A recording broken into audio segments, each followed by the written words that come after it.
Welcome to Art Walk with Cassie.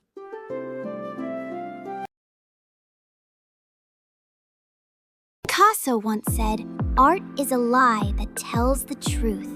A startling claim, but it takes a certain kind of artist to say something like that.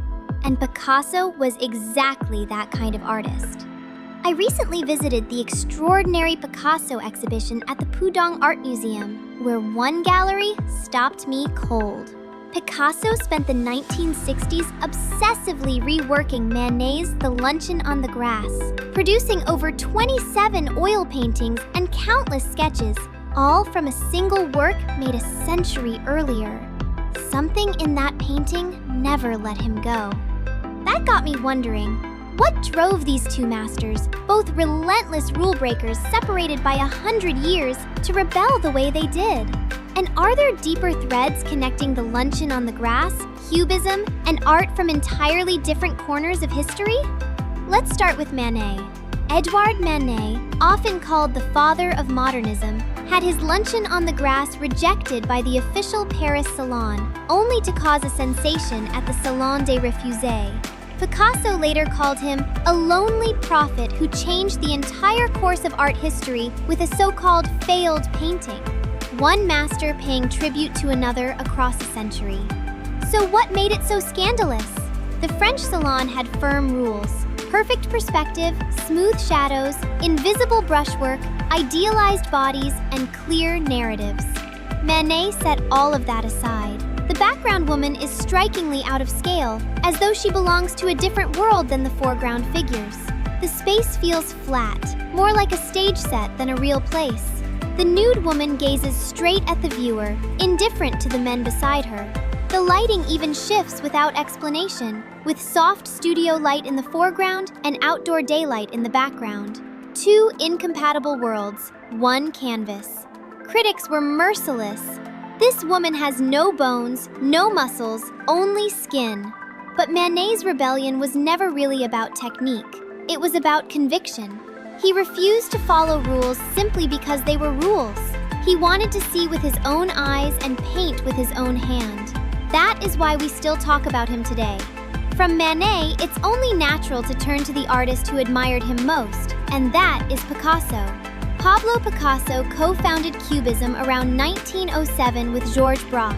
Abandon the single viewpoint, break objects into geometric forms, and show multiple angles at once. His Les Demoiselles d'Avignon was the movement's founding work, a painting that looked like nothing before it and changed everything after. British artist David Hockney once drew a connection between Cubism and Chinese scroll painting, arguing that both reject the single fixed viewpoint. Compelling on the surface, but look closer and the two are deeply different in spirit. Cubism grew from a modernist urgency. Can we ever truly see the essence of things? It freezes multiple angles into one fractured instant with almost analytical intensity. The Chinese scattered perspective flows from the Taoist spirit of wandering, which is not about seeing everything at once, but about letting the soul move freely through a landscape. Time flows, the scroll unfolds, and you travel through the painting. One is deconstruction, the other is an invitation. There is also a striking resemblance between ancient Egyptian art and Cubism worth noting. Egyptians painted each body part from its most telling angle: head in profile, eye from the front, and shoulders straight on. Picasso did something remarkably similar in Les Demoiselles d'Avignon, collapsing multiple viewpoints onto a single face. Both refused the idea that one angle could ever capture the whole truth, though the Egyptians sought divine completeness, while Picasso sought perceptual honesty. A similar instinct, arriving from entirely different directions. Which brings us back to where we started. Art is a lie that tells the truth. Manet painted an impossible scene to expose the artifice of academic realism.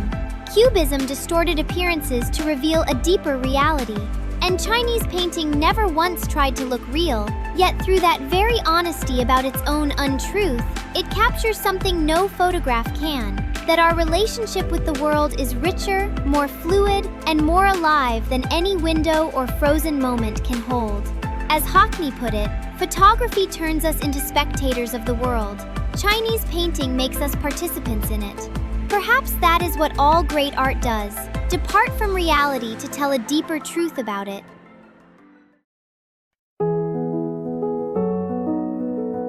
So much for today. I'm so glad you could make it. I'll see you soon.